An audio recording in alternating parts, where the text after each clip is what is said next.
From the Convergence Studio in the School of Communication, this is Loyola News Chicago. Hello and welcome to Loyola News Chicago. I'm Kendall Pectus. And I'm Kristen Jones. Here's the news. The school year is winding down and the whole neighborhood knows. Loyola's Water Tower campus shut down 4 city blocks for the annual block party in celebration of the end of the semester. Students took to the streets to get food from Chipotle, Epic Burger, Connie's Pizza, Potbelly's, and more. Other attractions for students taking a break from studying for finals included live music, henna tattoos, photo booths, and raffles. The students we talked to really enjoyed the chance to relax before finals week. I like the food options this year, definitely. We've thrown in some different ones. We haven't really had Potbellies in the past, so it's a lot of fun. I think it's really nice to just kind of connect with other graduate students, and especially like the Water Tower campus community. It brings Loyolans together in a way that they can celebrate each other and just have a good afternoon in the spring. Loyola will have to wait until fall for another taste of the campus block party, but finals will come much sooner. They start on Monday. Loyola is making some major changes for the Greek life system, and not everyone is happy about it. Starting with the fall semester, all of Loyola's social sororities and fraternities will move to a deferred recruitment schedule. That means Greek life will be prohibited from recruiting freshman students during the fall semester. Assistant Vice President of Student Life, Casey Mayjay, says one of the reasons the decisions was made is so first-year students can better assimilate to life at Loyola before joining Greek life. Loyola has 3 Greek councils, the Interfraternity, Panhellenic, and the Multicultural Greek Council. The Phoenix reports that the change will likely affect Panhellenic more than the other 2. Panhellenic President Molly Brewer says she supports the idea of spring recruitment, but does not understand the immediacy or the timing of the decision. The fact that they did this without any input, they could have asked me these things and I could have told them my concerns, and I would have worked willingly with them over the summer to get something set up so that in the spring of 2016 we could start this, but they weren't willing to do that, and they had no reason for why the immediacy. Brewer estimates this change could cost the Panhellenic Council thousands of dollars each year because they'll only be getting dues in 1 semester instead of 2. Loyola may not be as diverse as the city that surrounds it right now, but Lauren Lopez reports on how one program is trying to change that. These aren't just any students taking a tour of Loyola's campus. They're part of a new initiative by the Undergraduate Admissions Office to expand the diversity among prospective students. Based here, out of the Sullivan Center on Loyola's Lakeshore campus, is a brand new program designed to bring in a more eclectic mix to Loyola's student body. It's called the Student Diversity Program. The program reaches out to and recruits underrepresented students from Chicago public schools. They come to campus and meet with members of the Student Diversity team as part of the new program. Team members talk about their experiences at Loyola and answer questions these potential ramblers might have. Vinod Punyani was recruited last year during the program's experimental stage and attributes that experience to choosing Loyola. I was kind of worried about what kind of college experience I really wanted. While I did visit a bunch of different schools on different tours, this was the most personal outlook I got on of a college campus. In addition to the panel, the high school visitors tour the campus. Vivian Anguiano is an admissions counselor who says recruitment to Loyola is not the program's only goal. We don't necessarily, expect everyone to come to Loyola, but we do want to educate and create and increase awareness about the college application process in underserved communities. But Anguiano says hearing about Loyola from current students does tend to help. They see the engagement of our current students and see the diversity on our campus and want to come to Loyola for that reason because they've already found that sense of community.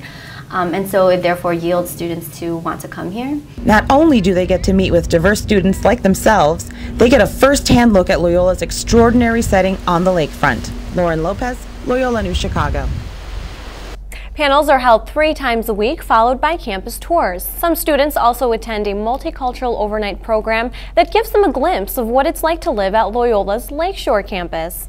80% of the students who attended the overnight program put in a deposit to attend Loyola. Loyola is looking for some new leasers to fill a building near campus. The Loyola Phoenix reports that the building next to the Loyola L station is nearing completion and looking for retailers to occupy it. The building will be called the Montserrat and will have 41 apartments on the upper floors and space for retailers on the ground level. Bank BMO Harris has already claimed a spot, and both Panera Bread and Insomnia Cookies are considering. The Montserrat is expected to be completed in June, and retailers will move in shortly after. The reputation of Loyola's business school continues to grow, and generous alumni are making sure of that. Gabby Demirjian shows us what current and future business students and staff have to look forward to. Construction activity and piles of dirt on the corner of State and Pearson doesn't look like much now, but the new John and Kathy Schreiber Center will eventually take the mess's place. Loyola alum and real estate tycoon John Schreiber, along with his wife Kathy, donated $10 million this March to fund the state-of-the-art building. The center will be part of Loyola's Quinlan School of Business, which was also built from a donation just 2 years prior to the Schreibers. Having his name and his wife's name on the building indicates to everybody that successful local business persons who have a Loyola affiliation believe in what we're doing at the school and want to invest in it. The Schreiber Center's social staircase is designed for open presentations and student and faculty interaction. A sustainable glass column will divide the 10-story building. The glass absorbs daylight to conserve energy, and a circulation system will supply natural ventilation. Aside from its sustainable features, the center will also offer unique opportunities for interactive learning when it's completed in August of 2015. Students will have the opportunity to work in the lab and learn more from the applied perspective about how to leverage business analytics to make what I call more business decisions. And faculty aren't the only ones who are excited. Current and prospective students are also anticipating the new addition. I want the introduction of new programs. I want the development of current programs. And I want to see it, from start to fruition. I'm just excited overall. Dean Getz says the Schreiber Center will follow Loyola's Jesuit values as well as promote social enterprise and business education. Gabby Demirjian, Loyola News, Chicago. All $10 million the Schreiber's donation will go towards the brick and mortar of the center.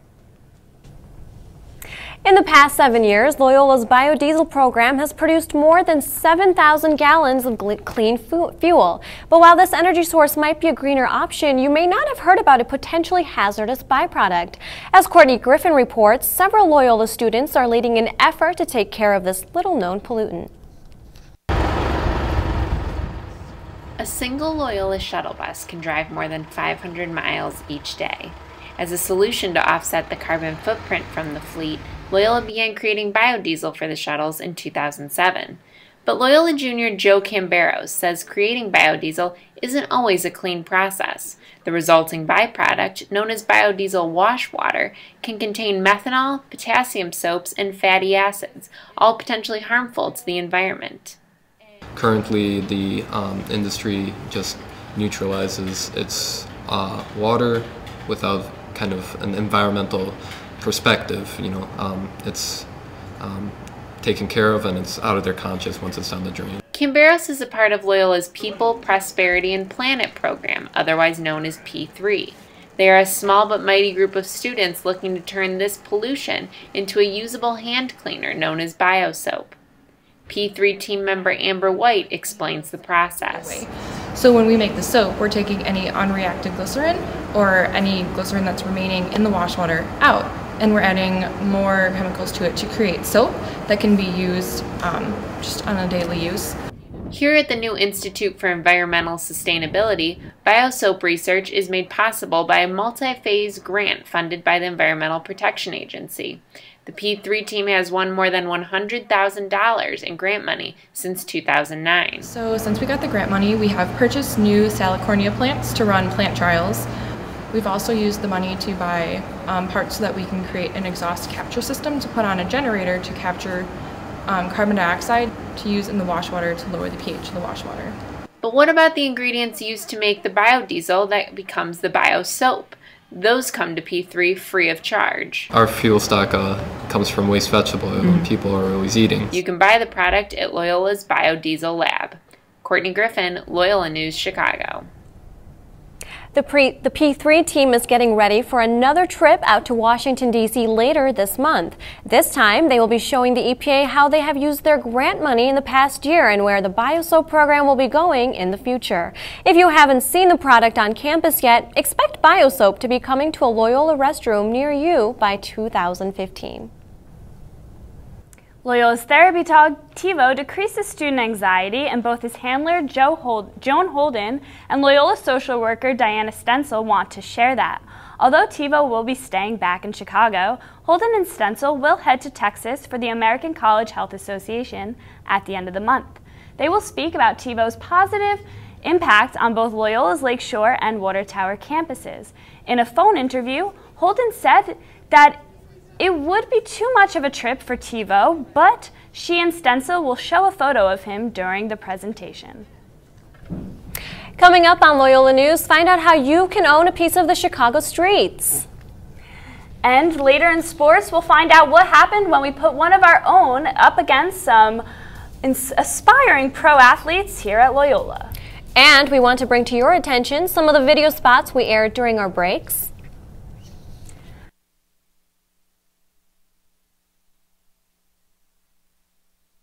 Morris, and John Goheen. Enjoy. Who's doing the prompter? It's awful.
Joe Flaherty is here now with sports.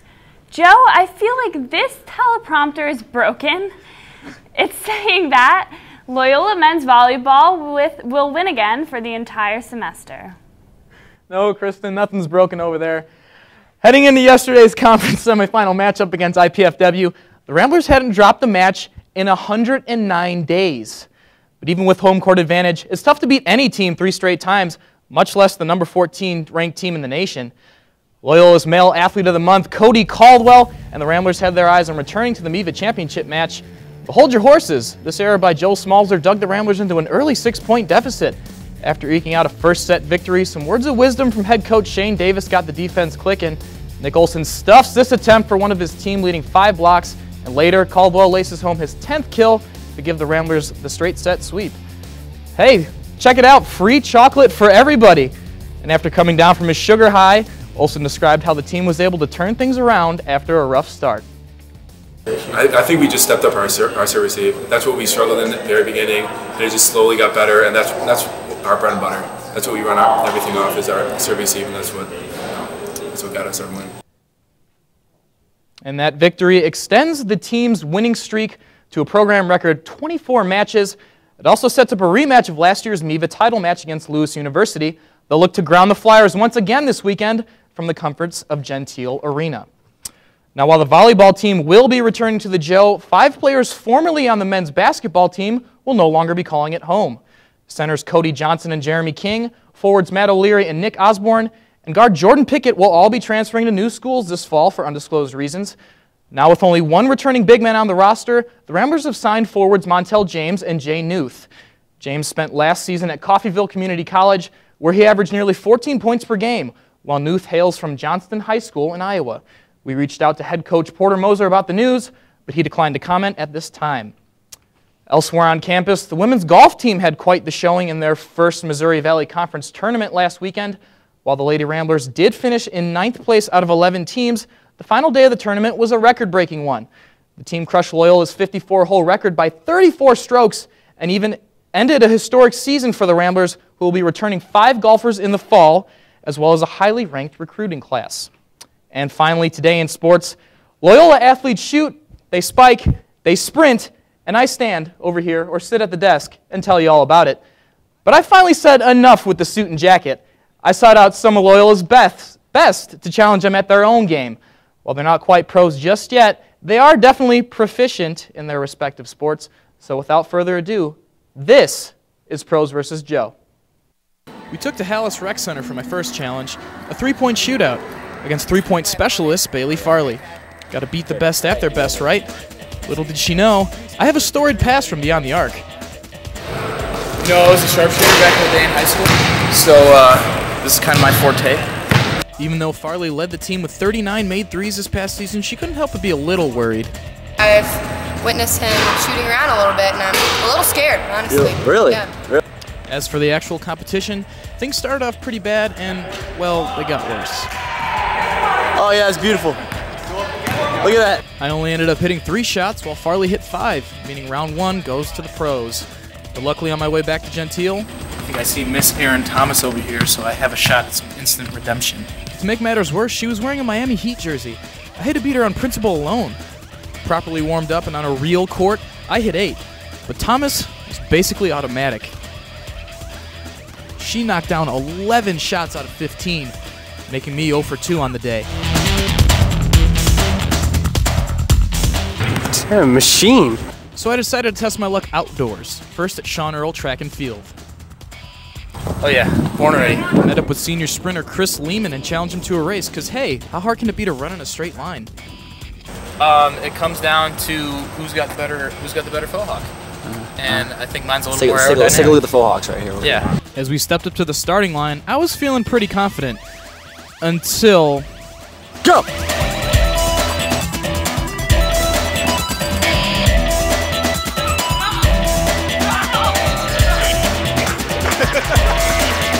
Did you guys just see that? That wasn't even close. That was rough. I felt bad. I can't justify that at all. He was so fast. He was so fast! I figured a change of location would definitely change my luck, so I headed to Hoyne Field to meet up with Tim Dobrovolsky and Haley Merrill of Loyola's soccer teams. The test seemed simple enough. Score on Tim, stop Haley. I even got some last-second tips on Dobrovolsky's weak spots. Well, see that upper 90, they basically put it there, and there's nothing he can do if you go upper 90. Okay. But I think she might have been lying, because Tim had the entire top shelf covered. All 3 times. When it was my turn to step into the net, Tim did his best to coach me up. He even gave me his gloves. Ironically, I quickly found out that I react extraordinarily slowly. But, lo and behold, on Merrill's last attempt... Oh! That counts! Yes! I'm shooting this ball. This is mine. It's the gloves. It was the gloves. This is the first thing I've ever won. So I escaped with one small victory. But this experience has shown me I should probably forego the 4 years of NCAA eligibility I have left. Hey, next time, right? Yeah, No. No, I'm not gonna lie. I'm not good at all. I should probably just stick to my day job. This is comfortable, though.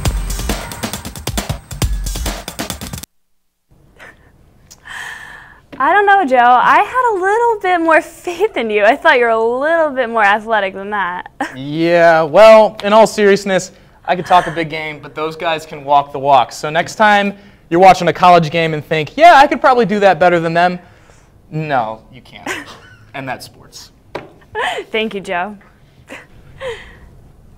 Well, Cubs fans held off on the Peanuts and Cracker Jacks Wednesday and indulged in some cupcakes instead.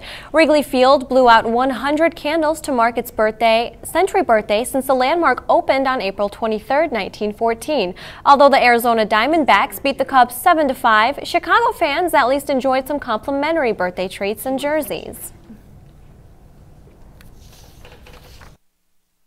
week here at Loyola, which means Loyola cyclists are out in full force. And these bikers can expect an extra treat for making it through the long winter. Carly Free reports on the increasing bike lanes. Andy Pacheco is an avid biker. She's one of about 5,000 bicyclists who use designated paths during the summer months. That's according to Chicago's Department of Transportation's 2013 Bikeway Report. Pacheco works in the Media Lab at Loyola School of Communication. It takes her about 30 minutes to get to work.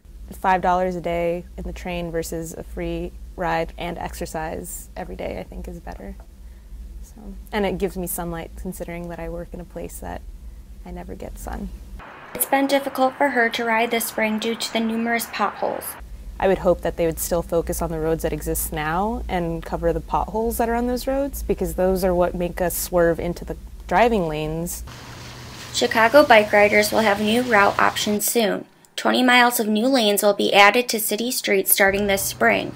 Chicago has contracted Divvy to provide bike rentals citywide. It's all part of Mayor Emanuel's initiative to make Chicago the most bike-friendly city in America. It is a good idea, and it'd be really nice if it was implemented properly, so it's not just putting bike signs saying that we have to share the road, but an actual lane for bikes. With the addition of these new lanes like this one, Chicago will now be second on the list of cities with the most amount of lanes after New York. Pacheco will likely use the new lanes as long as they are safe. Carly Free, Loyola News, Chicago. The project is expected to be completed by the end of next year. Potholes, they're everywhere and nobody likes them, and we're all sick of them. So who would want a piece of one? Apparently, someone. If you're on the market for a good piece of pothole, look no further than thepotholestore.com. It claims to provide the highest quality, 100% authentic Chicago pothole products at the lowest prices in town. You can buy a bag of pothole for the bargain price of $3.29. If it's an extra special occasion, you can have a pothole named after someone special, or buy a gift package such as the flat tire or the cracked engine block.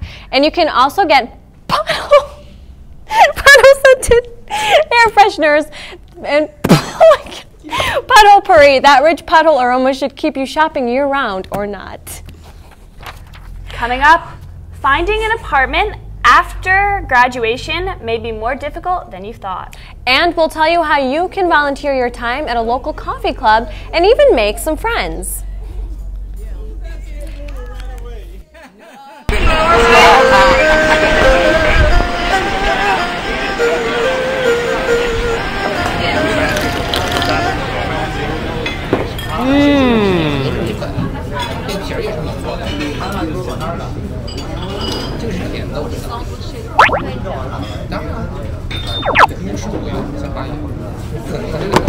Miss? 多少钱一碗？一碗 just 一碗。我和你 I'll pay you money. I've got this money here. Please take the money, please. Let me see.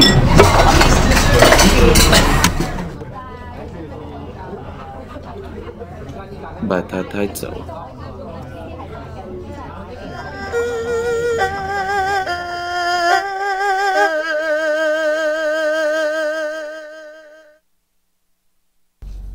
Well, graduation is right around the corner and summer is on the horizon, so that means students and graduating seniors are searching for a place to stay for the upcoming year.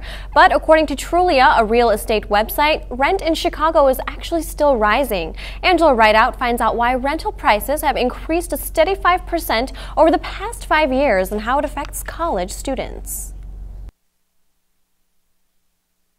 Tyler Monroe is a junior at Loyola and has lived at Baumhart Hall for the last year.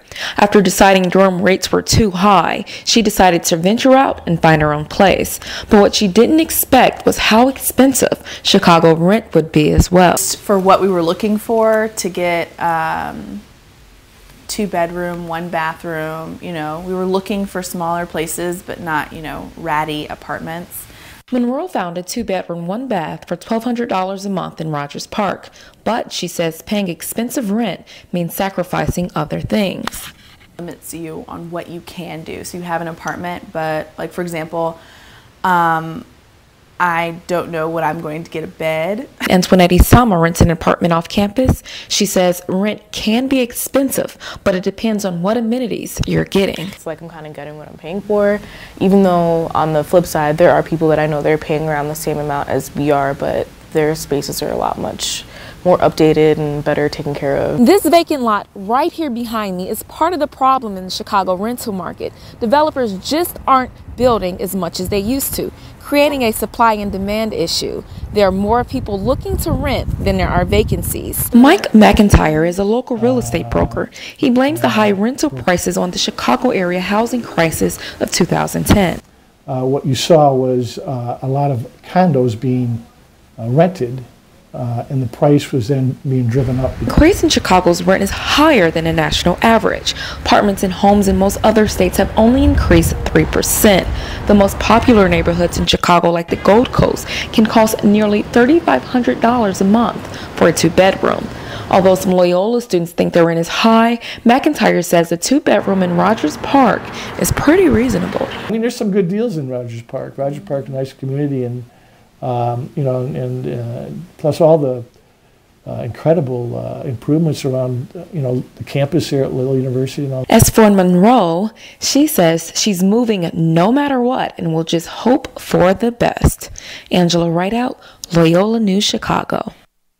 According to Trulia, other neighborhoods like the Loop are $3,400 a month for a 2-bedroom. McIntyre says this will eventually taper off when developers begin to build more properties. A nationwide celebration of art is coming to Chicago this summer in a project called Art Everywhere. The Art Institute is partnering with 5 other museums throughout the country to display famous art everywhere in the city. The art pieces will be featured on billboards, bus stops, and digital signs throughout Chicago. Possible artworks include American Gothic and A Child's Bath by Mary Cassatt. Art Institute curator Judy Barter says the museum hopes the project will pique an interest in art for everyday people. In the Americans' interest in their own culture and their own art, and that they'll be curious enough when they see American Gothic or Nighthawks on a billboard to come to the Art Institute and see the originals. Anyone can vote on which pieces they prefer to be featured between now and June. Chosen artwork will be up around the city by August. If you're looking for volunteer opportunities and you like caffeine, you're in luck. I found out that sometimes a little coffee goes a long way. For the seniors at Little Brothers, Friends of the Elderly in Chicago, every Thursday is a day to look forward to. That's because from 9 to 11 a.m., they gather for their weekly coffee club, a time dedicated to good conversation. We have our little coffee clutch here, and they come faithfully, even in the terrible weather they were here. I wouldn't have come, but they came, and they all get here on their own. So that's a requirement. They have to come on their own. Located in Chicago's near west side, Coffee Club started 3 years ago with the intention of providing the elderly with a social community. It's free, and for those who come, friends, breakfast, and fun activities are always in store. We have a creative cafe, which is kind of an arts and craft thing once a month. So people, and you don't have to be part of Little Brothers to go to those clubs. And then we have the Brain Fitness Center 3 days a week, so they really can, they can drop in, several times. Not only is Coffee Club a place where the friends can come and enjoy that cup of coffee, but it also gives them an opportunity to make some long-lasting friends. I like coming here because you meet a lot of nice people, you laugh, you joke, they call you on the phone. And volunteers play a huge role in the club's success, and newcomers are always welcome. We have a lot of programs available, anything that would fit a volunteer schedule. Because don't say you don't have time, I can't do this today. We have a schedule you can fit. The combination of familiar faces, laughter, and sense of belonging all go to show that there's more to Coffee Club than just coffee. Kendall Pectus, Loyola News, Chicago. Loyola students have volunteered at Coffee Club in the past. Orientations are held once a month at Little Brother, Chicago.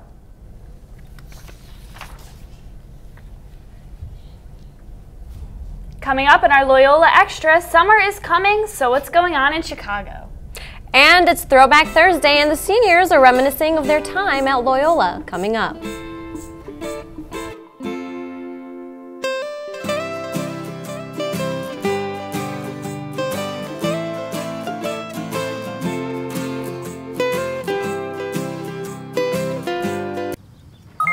G-morning, sunshine.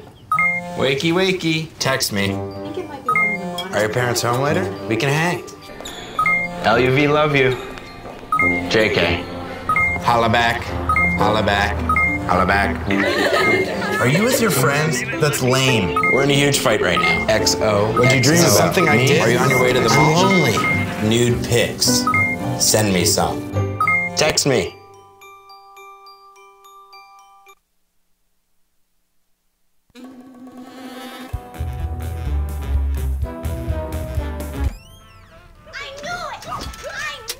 Oh, this isn't good. I was a gift from him to her. I'm going to the animal shelter, which isn't necessarily bad. I just hate the stigma associated with shelter pets. People will think I bite or that I spray everywhere. They're the ones with problems. I'm totally fine. Adopt me, you'll see. I'm gonna go pack. I can't even believe you! And she has a mustache!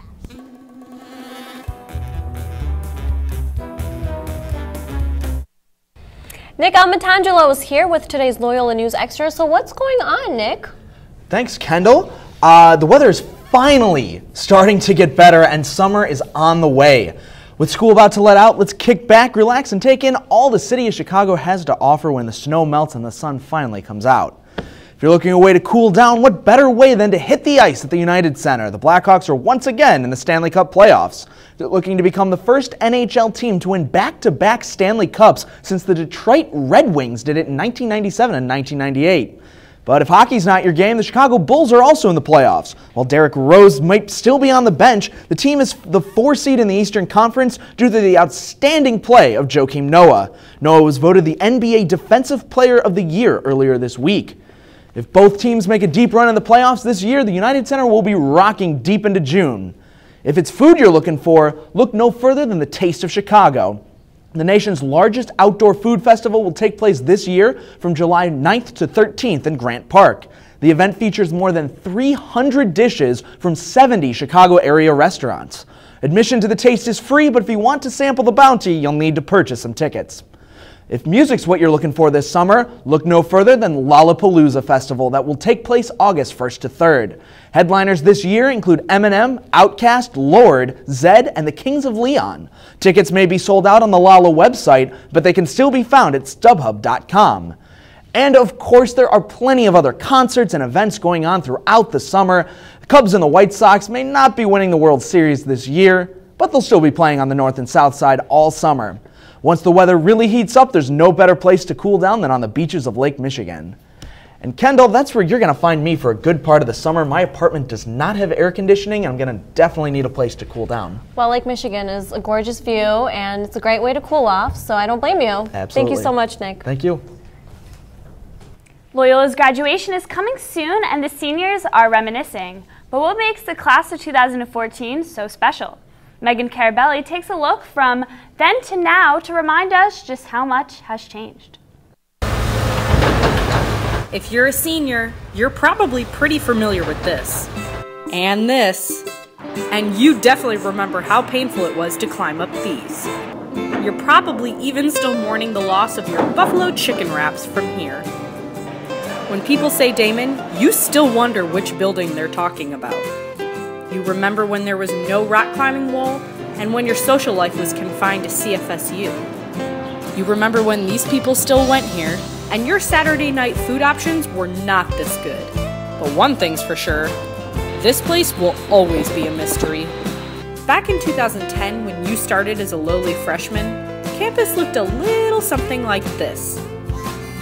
4 years later, a lot has changed, and so have you. Oh my gosh, tenfold. I'm so different than how I was when I was a freshman. Yeah, I'm completely different. I feel like I'm more adaptable to new environments. I am a lot more certain of what I want to do with my life, and the steps that I need to take in order to make those goals happen. I look different. My freshman year, I think I was just a lot more lost and didn't know what I was doing ever. And now I'm very grounded in what I believe and who I am. What? How much time do you have? I think I'm very different now. I think after being at Loyola, I know I'm more capable of doing great things. Oh, so different. Actually, I have my ID with me. I look like an infant in my ID. Just a lot more confident and definitely believe a lot more in my abilities, and I definitely feel ready to be a real person in a few weeks, which is frightening and exciting. But what part do you remember best? Walking around Rogers Park, feeling like I know everyone, you know. 2 years ago, we had a 45 Kings improv comedy show, and we had gone from having an audience of like 20 people, and this show we ended up having an audience of like 150 people show up for this improv show. The Relay for Life is like the biggest event that we fundraise for, and I know this year was my last Relay for Life, and we were up all night, and there was like 60 of us there, and we were top fundraisers. Just this incredible feeling of like accomplishment mixed with like bittersweet, like last one leaving. But going on the search retreat, leading it and coordinating it. Probably watching the sunrise at IC. My fall semester of my junior year, that was the semester I actually studied abroad. So I got a chance to live in Italy for 3.5 months. Snowpocalypse, going out with my friends, taking obnoxious pictures. Honestly, probably the senior boat cruise. It was such a fun memory since running into so many people that I haven't seen since freshman year, and it was just one of those, the big kickoff to like, oh my gosh, we're almost done. So One thing's for sure, no matter how much changes, you'll always be a Rambler. Megan Carabelli, Loyola News, Chicago. The graduation ceremonies start Wednesday, May 7th. And seniors, good luck on your finals. We're ending today with a very special video we thought would be appropriate for our last show. Modeled after last year's Ram Truck Super Bowl commercial, God Made a Farmer, Loyola student Jingjing Su made her own version called God Made Loyola. It's narrated by award-winning journalist Pat Woodard. Take a look.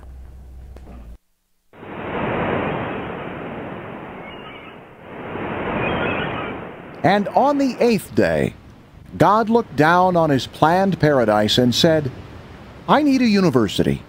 So God made Loyola. God said, I need a university where people spring out of bed in the morning, rain or shine, and have that zest for life that seemed so intrinsic in early childhood. So God made Loyola. God said, I need a place where people are unsatisfied with the life that has been planned out for us by our parents, teachers, traditions, and societal norms. A place that allows people to risk losing a comfortable life for the small hope of achieving something that is more fulfilling. So God made Loyola. I need a place where the same education should be given to everyone. People can use their newfound wisdom to change the little bit of world around us all. A place where people well on the way to becoming the one they want to be have goals and expectations of themselves. A place to make them now aware that their lives have started. So God made Loyola. God said, I need a university where people dare to pick muses from dreams and hug them for real. A university that provides enough happiness to make us sweet, enough trials to make us strong, enough sorrow to keep us human, enough hope to make us happy. A university that makes us grow and more resilient to the aspects of life we have no control over. So God made Loyola. It had to be a university based on the Catholic tradition, but is open to all faiths. A university where people would take the plunge in hopes that in the depths of uncertain future, people debate, compete, laugh, hurt, heal, learn, and mature. A university that fills up our lives with passion and a conceptual dream that wouldn't let us sleep out of pure excitement. So God made Loyola.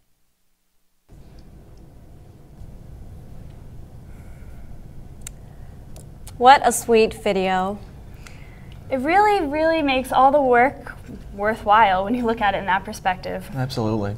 And as you can see, we're all here today because that is our news for the day, and thanks for watching as always. And on behalf of all of us here at Loyola News Chicago, we thank you for watching every week, and we all hope you have a great summer.